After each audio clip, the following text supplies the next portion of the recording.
مثلا نبی کا ملاپ ہو رہا ہے اور ان کے وجود بابرکت سے سعادت انسانوں کے لیے پھر ایک دفعہ ظاہر ہو گئی. اس طرح سے صفیہ بنت عبد المطلب کہہ رہی ہے کہ گانے بھی جو ہیں، گائیگی یعنی مراد قصیدہ بھی جو ہے وہ ایک معنی دار ہو، بے محتوا نہ ہو، بے مقصد نہ ہو.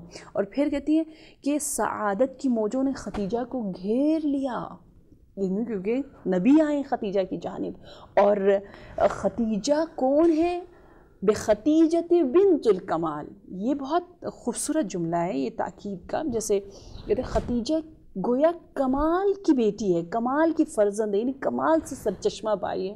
جیسے جہنمیوں کے بارے میں کہتے ہیں وَأُمُّهُ حاویہ، کہ گویا جہنم ان کی ماں ہے اور یہ جہنمی جو ہے وہ اس کے فرزند ہے، کیونکہ ان کے وجود سے آگ نکل رہی تھی، کیونکہ وہ ہمیشہ حسد، غیبت، کینہ، یہ بغض، یہ تمام چیزیں جس کے وجود میں ہو تو یقیناً وہ آگ ہی آگ ہے.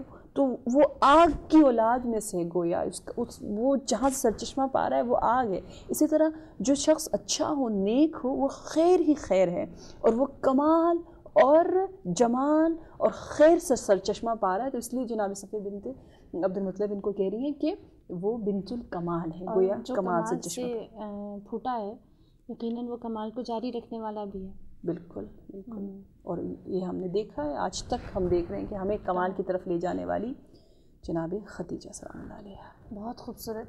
اب یہاں پر ایک چیز کہ اسپاؤس ریلیشن جسے کہتے ہیں شوہرداری جناب خدیجہ کی کس نوعیت کی تھی؟ شادی ہو گئی، ولیمہ ہو گیا، عالی شان ہوا، فرش پر بھی عرش پر بھی سب نے بہت اچھے انداز میں سب کچھ سیلیبریشن ہوئی اور ہمارے لیے بہت سے میسیجز نکلے، لیکن کس انداز کی شادی کے بعد کا ریلیشن تھا؟ ہم سرداری کیسی تھی یا شوہرداری جیسے آپ کہیں؟ ذکیہ یقین کریں، جب میں اسلام کی ہسٹری پڑھتی ہوں اور جب میں دیکھتی ہوں نبی نے، خاص طور پر نبی کا یہ جملہ، واقعاً جب اکیلے میں بندہ بیٹھ کے سوچے، غور و فکر کرے تو اس کو رونا آتا ہے. اور بار بار مجھے خدیجہ یاد آتی ہیں. جب تک ہجرت نہیں ہوئی، جب تک آپ کی رحلت نہیں ہوئی، اس وقت تک کے تمام واقعات جو نبی سے ریلیٹڈ ہیں، یعنی جو بھی شعب ابی طالب تک کے واقعات کو پڑھے، اسلام کا مطالعہ کرے، شعب ابی طالب تک کے واقعات کو پڑھے تو اس میں خدیجہ کو ساتھ ساتھ رکھے. اور وہ زمانہ نبی پر بہت گراں گزرا، بہت سخت. نبی نے کہا، یہ بات تو بچہ بچہ جانتا ہے کہ نبی نے کہا مجھے بہت اذیت دی گئی، تمام انبیاء سے بھی زیادہ. لیکن جب آپ بیٹھ کے انبیاء کی اذیت اور آزار اور جو ان پر مصائب اور مشکلات کی پہاڑ جو ان پر زمانے کے کفار نے ان پر توڑے، ان کو مطالعہ کریں. حضرت ایوب کو دیکھیں کہ ہم کہتے ہیں صبر ایوب معروف ہے. یہ حضرت یونس کو دیکھیں کہ اتنا تنگ آ گئے تھے کہ اپنے قوم کو انہوں نے چھوڑ دیا تھا. اسی لیے نمازوں کو پھیلا میں وَظَّنُّونِ إِذْ ذَهَبَ مُغَاضِبًا فَظَنَّ أَن لَّن نَّقْدِرَ. وہ گمان کرتے تھے کہ بس اب میں نہیں کچھ کر سکتے، یہ قوم اتنی ہٹ ڈھر میں، اتنی مجھے اذیت دے رہی ہے، تنگ کر رہی ہے. تو اتنے درد، اتنے رنج ہمارے انبیاء نے. حضرت ابراہیم کو دیکھیے، ابراہیم کی زندگی بہت بہت بہت حسین ہے. اچھا، ہمارے اندر یہ ایک اچھی سیرت اور اچھا سا ایک وہ ہے، عادت سی ہے کہ جب ہم کوئی چیز، جیسے مجھے کوئی چیز بہت پسند ہو، آپ مجھ سے مانگے تو ہم آپس میں فرینڈز یوں کہتے ہیں، میں آپ کے ساتھ یہ شیئر کر رہی ہوں کہ ہم کہتے ہیں کہ دیکھو یہ میرے لیے اسماعیل کی طرح ہے، بہت پسند ہے لیکن میں آپ کو دے رہی ہوں. کیا مطلب اس کا؟ اس کا مطلب یہ ہے کہ حضرت ابراہیم کی کوئی اولاد نہیں تھی. صحیح، ٹھیک ہے نا، کوئی اولاد نہیں تھی. اللہ نے بڑھاپے میں ابو 90s میں تھے، ایک اولاد دی. جب اولاد دی، یعنی بڑھاپے میں تھا، ایج مجھے ایگزیکٹ نہیں پتا، تو اولاد دی تو جیسے وہ بیٹا جوان ہوا، سامنے کھل اٹھا، بہار آئی تو فوراً کیا حکم آ رہا ہے کہ اس کو ذبح کرو. آپ سوچے تو، یعنی آپ کو اولاد ہی نہیں اور ذبح کرو. یا اللہ، وہ بھی اسماعیل جیسا بیٹا، اتنا پیارا ہر اعتبار سے. اور وہ بیٹا بھی کہہ رہا ہے ٹھیک ہے، جب بیٹا اور مظلوم ہو جائے تو باپ کو اور رحم آتا ہے. وہاں پر آ کر دیکھیں اتنا عزیز تھا یہ اسماعیل ابراہیم کو، لیکن ابراہیم نے دے دیا. تو میں کہہ رہی یہ مجھے بہت عزیز ہے. یعنی بعض لوگوں کے لیے حجاب کرنا بہت مشکل ہوتا ہے، ان کو اپنے بال اتنے پسند ہوتے ہیں، اور آج کل تو بالوں پہ کتنا خرچ کیا جاتا ہے ان کو ڈائی کرنے کے لیے، ہائی لائٹ کرنے کے لیے. جی ہاں، لڑکے بھی کم نہیں کرتے آج کل. جی، سٹارز اور سٹارز کے فالوورز انفارچونیٹلی.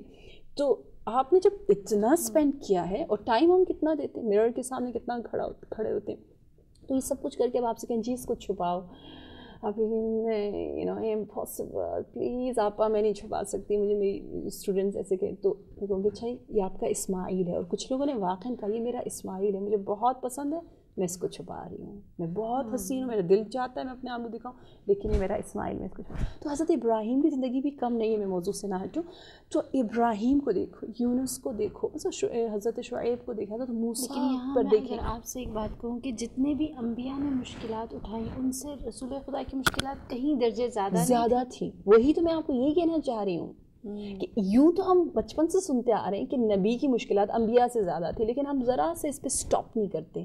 ذکر ہے, فکر نہیں ہے, سن رہے ہیں ذکر, سنتے رہتے ہیں ذکر, لیکن ہم نے کبھی اس پر فکر نہیں کیا کہ اوکے ابراہیم سے بھی زیادہ, واو, ایوب سے بھی زیادہ, کیونکہ ایوب کی بیماری ہو سب, ان تمام مشکلات میں نبی کتنے رنجور ہو کر, پریشان ہو کر آتے تھے جناب ختیجہ کے پاس.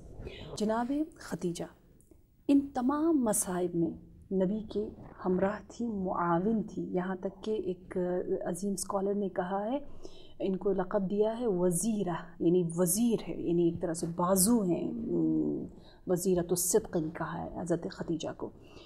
جب آپ کو یہ پتہ چل جائے کہ نبی پر اتنے مصائب آئے ہیں جو انبیاء, تمام انبیاء سے بھی زیادہ, تو ان سب میں آپ جناب ختیجہ کو جب دیکھتے ہیں کہ وہ ہمراہ ہیں اور نبی رنجور ہو کے گھر آتے ہیں, تو علماء نے پھر لکھا, یہ علماء کے اقوال ہیں, کیونکہ ایک چیپٹر میں نے پورا کلیکٹ کیا ہوا ہے جہاں علماء نے فضائل ختیجہ کو, اسکالرز اس زمانے کے, پہلے زمانے کے, تو ایک عالم نے یوں کہا کہ کان رسول اللہ یسکن الیہا, جس طرح قرآن نے کہا ہے کہ ہاں لتسکنوا الیہا, کہ ہم نے زوجین کو اسی لیے خلق کیا کہ دونوں کو ایک دوسرے کے لیے باعث سکون ہو جائے, لیکن خاص طور پر بیوی باعث سکون ہے مرد کے لیے. تو یہاں واقعاً جب نبی تشریف لاتے تھے گھر, تو تمام ہموم, تمام غم, تمام جو تھکاوٹ ہے وہ سب کے سب جناب نبی اکرم کے بدن سے ختم ہو جاتی تھی. اور یہ جملہ نبی کے متعلق ہے, اور مجھے جب بھی میں ختیجہ اور نبی کی زندگی پڑھتی ہوں تو مجھے علی اور فاطمہ کی زندگی بھی بار بار واقعاً یاد آتی ہے, کیونکہ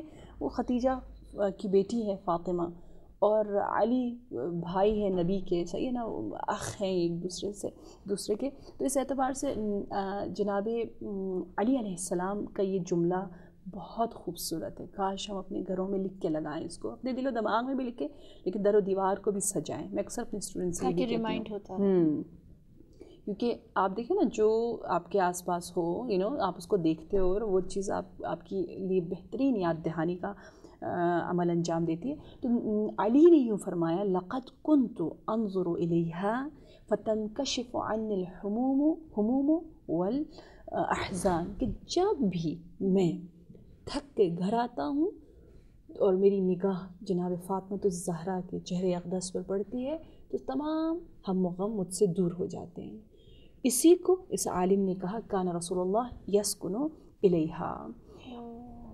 یہاں تک کہ یہ بھی ہے کہ نبی کی خلوت بھی بہت تھی نا, یعنی آپ اکیلے میں بہت بیٹھتے تھے, عبادت آپ جو اس قدر کرتے تھے, اور آپ جو غار حرا میں تشریف لے جاتے تھے, اور آپ کا خلوت اور جلوت اور بہت سے جو, کیونکہ ایک نبی ہے, ایک اتنی بڑی رسپانسبلٹی ہے. جب جناب ختیجہ نے سلیکٹ کیا, جب اسپاؤس سلیکشن میں جب ہم نے شادی گفتگو نہیں کی ہو, اس وقت ختیجہ کو معلوم تھا کہ میں ایک نبی سے شادی کر رہی ہوں, اور ختیجہ کو تمام انبیاء کی زندگی کا بھی پتہ ہے کہ کوئی نبی بہت سکھ میں اور بڑے مزے سے نہیں رہتا, کیونکہ دنیا مزے کے لیے تو ہے ہی نہیں. تو ختیجہ نے خود چوز کیا ہے ان مشکلات کو, خود ان کے مقابلے میں آئی ہیں, خود ویلکم کہا ہے کہ آؤ, یہ دنیا ہے ہی انہیں کاموں کے لیے. ایسا نہیں کہ ختیجہ کو کچھ پتہ ہی نہیں تھا, جیسے حضرت زینب کے بارے میں ہم کہتے ہیں کہ ان کو کچھ علم ہی نہیں تھا, بس وہ بھائی کے ساتھ آ گئی تھی اور پھر کربلا میں یہ ہو گیا. نہیں, حضرت زینب شعور آگاہی کے ساتھ, جانتے ہوئے, علم کے ساتھ آپ نے قدم اٹھایا, جس طرح حضرت ختیجہ نے بھی علم کے ساتھ یہ قدم اٹھایا. آپ جانتی تھی کہ جو شخص جتنا خدا سے قریب ہو اس پر اتنے ہی مصائب آتے ہیں. یہ حدیث میں بھی ہے نا, جو انبیاء پر سب سے زیادہ مصائب, اور جو نبی سے قریب ہے, اور جو اس سے قریب ہے, جو اس سے قریب ہے, کیونکہ یہ امتحان ہے, اور امتحان انسان کو خدا سے قریب تر کرتا ہے.